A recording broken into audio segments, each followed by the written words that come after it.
Why did Nolan attack when he did? How could he have gone from loving father and planetary hero to mass murderer? I'm Sean from Splash Page, and today we're going to dive into this topic. We're going to look into clues from both the comic and the show to uncover why Nolan chose this moment to go into his Viltrumite plan. Nolan first appeared on Earth about 20 years before the story begins. We see a banner in an early meeting with the Guardians of the Globe that reads, Happy New Year 1984. And the comic was written in 2003.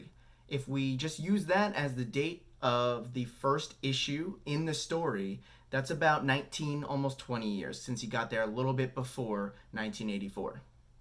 Nolan came to Earth as part of an expansion of Viltrum.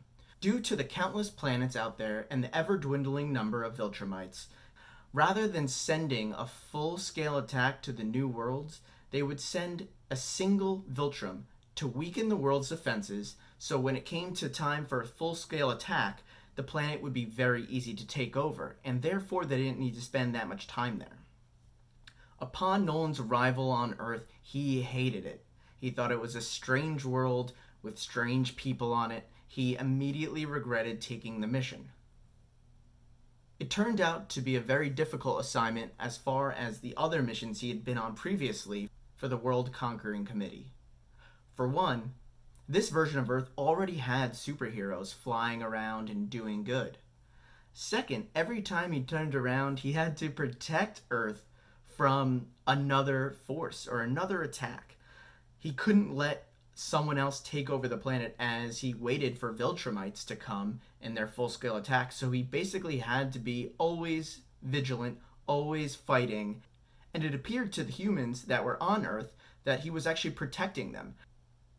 So he found himself actually fighting for Earth, and what would appear like he was protecting Earth for humans, when he was really making sure no one more powerful than humans ran Earth for when his people came to take it over. During one of these attacks, he saved Debbie, who would become his wife and Mark's mother, and decided that the only way to start enjoying his time on Earth was to begin to live like an Earthling. He told Debbie the flowery version of the Viltrumite story, similar to what he told Mark when Mark was a kid. And she believed him. Before we move on, how awesome is this artwork of Debbie? Could she look any more 80s? I think it'd be impossible. Love this. At this point, he begins to try to live like a human, so he becomes a novelist to make some money, and he settles down with Debbie. Nolan calls out that it wasn't easy at first to live like a human, but the act of physical lovemaking for anything other than procreation was a welcome surprise. You go, Debbie. He started to find himself on more and more adventures with a number of different heroes, and that's when he met the Guardians. While he never became a full member of the Guardians of the Globe, they did welcome him to Earth and always kept him in mind and invited him to different missions and, surprisingly, parties. While it's not mentioned in the comics, this is likely also when he met Cecil, due to his connection to the Guardians. Unlike the show, he does actually admit to befriending a handful of the Guardians. He still does have that adversarial or rivalry with Immortal in the comics as he does in the show, but Darkwing, Red Rush, and it appears Martian Man all became people that he really enjoyed. But the whole time he knew that at a certain point he would need to eliminate them. Nolan became more and more comfortable living as a human, and it concerned him. And then something happened that changed everything. Mark was born. Nolan's initial instincts were to take baby Mark and fly him to some remote section of the Earth and raise him as a Viltrumite. Viltrumite blood and genes are dominant, so Mark was going to be nearly a full-blood Viltrumite, even though he's actually 50% human because of his mother. However, Nolan could not leave Debbie. He loved her too much and saw how much Mark and he meant to her. so he couldn't break her heart and decided that they would raise Mark as a human. So why wait 17 years? Why not just go kill all of the heroes and then wait around as Viltrumites take their sweet ass time to get there? Why start a killing spree once Mark gets his powers? Well, for those answers, you have to remember that Omni-Man was essentially killing time on Earth until Viltrum was ready to come and take over. Due to his years of fighting with the heroes of Earth, he was aware of their strength and knew that in the right situation, using shock and stealth, that he could take them all out easily enough. He would be able to wipe out all of Earth's heroes, but if he did that too early, he would be the only person left to fend off all of these other threats to the planet. Aliens, villains from below the surface, mythical monsters. You get my point. Why risk letting the world fall into potentially stronger hands while you're really just waiting for your turn?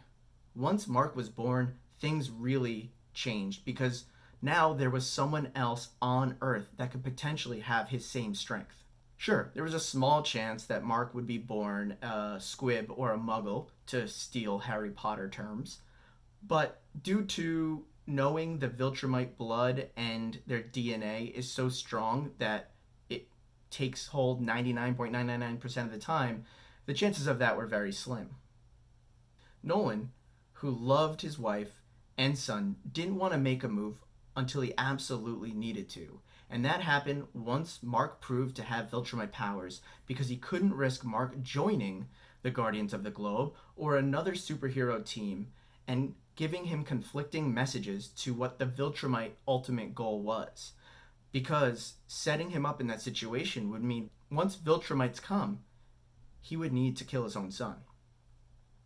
I believe if the Immortal didn't come back to life, more and more superheroes would have mysteriously gone missing or been killed, and Nolan would have been planting more and more Viltrumite propaganda into Mark's head to help make him see that it would be best for humans if they submitted to the Viltrumite Empire. Of course, once the Immortal attacked in front of Mark, Nolan's jig was up. The show did a great job of burning the wick at a few ends, with Darkblood and Cecil hot on Nolan's tail, Debbie having her own suspicions and talking with Darkblood, as well as Art, the costume maker, one of Nolan's best friends, all seeing what was happening based on outside evidence. You don't have that in the comic, because the comic wrapped this up in a succinct 4-issue arc, while the TV show needed to lead more drama and more suspense. You get the Guardians of the Globe being killed off in the first episode, and then it's not until episode 8 that you get the explanation of why. So they needed to build all these other storylines and this web of how is Nolan going to get caught, so that it was interesting the entire time. So what did we learn? 1. Nolan took a job that he thought was going to be easy, almost a vacation, and it turned out to be a lot of work. That happens quite often. 2. Earth women are top notch. 3. When someone is unknowingly doing your job for you and making your life easier, you don't kill them. 4. When you have a kid, you get to choose how to raise them. Make the smart choice. 5. When people are onto you but really have no way of stopping you, just go all in. There's no reason to sneak around at that point. And 6. Don't get too close. Nolan got too close. This should have been a 20 to 40 year mission, which is nothing for a Viltrumite, as Nolan was probably over 1,000 years old by the time he got to Earth in the first place. He didn't need to pass his time living like a human. He could have snuck around, taking out heroes and villains alike, keeping them from taking over Earth, but at the same time weakening them and making it so they were unable to protect themselves once the Viltrumites came. He could have turned over the keys once the Viltrumite army showed up, probably won another trophy, and gone to another world that hopefully was a bit easier. But he got too close. Thanks everyone. I hope you enjoyed that video. We certainly enjoyed making it. We have a ton of other Invincible content, so if you're interested in this, please like this video and subscribe to our channel, as we will keep making it throughout the off-season, and obviously once Season 2 starts. We've also begun to make videos on some other TV shows, Sweet Tooth, Sandman, as well as Why the Last Man, that's coming out in September. So please follow along if you have any interest in any of those shows. Again, I'm Sean from Splash Page. I'll see you next time.